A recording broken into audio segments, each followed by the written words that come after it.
Moi c'est Louise et je pars avec cette association dans ce pays et je vous explique tout ça. Comme je vous disais dans la précédente vidéo, je pars avec Domingo. Aujourd'hui, je vais vous présenter un peu l'association en quelques mots. C'est une association dominicaine. Les dominicains, c'est un ordre religieux catholique. Les attributs des dominicains, dom pour dominicain avec le symbole des dominicains, le noir et le blanc, va et sert. Ça fait 800 ans en fait que les dominicains sont en mission pour annoncer l'évangile. Va et sert.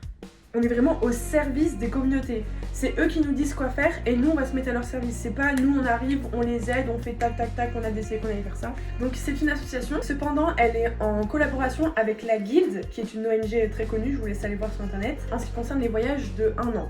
En partant 1 an, on reçoit de l'argent du gouvernement, ça s'appelle un VSI, parce qu'on aide un pays étranger et donc quand c'est comme ça, la France te donne un petit revenu. Moi je pars 6 mois, donc je ne fais pas partie de ce programme et donc Domingo envoie ses volontaires âgés de 20 à 30 ans dans les couvents dominicains des pays avec lesquels ils sont associés. Les vrais axes de Domingo, c'est la communauté et la mission. La communauté parce que le volontaire est envoyé dans une communauté, il va découvrir les coutumes, la culture, les traditions, il va devoir apprendre la langue. Et ensuite, il se met au service de cette communauté avec une mission. C'est en fonction de nos compétences. Donc ça peut être agriculture, ingénierie, communication, animation, enseignement, enfin voilà, il y a plein de choses. Donc moi je rentre dans la case animation, enseignement. Oui, parce que moi je suis animatrice et comme j'ai fait une licence d'anglais, je vais donner des cours d'anglais aux jeunes filles qui ne peuvent pas aller à l'école, ainsi que des cours de mathématiques, vraiment basiques, heureusement, et des cours d'informatique pour leur apprendre à manier un ordinateur, pour pas que plus tard ces enfants soient totalement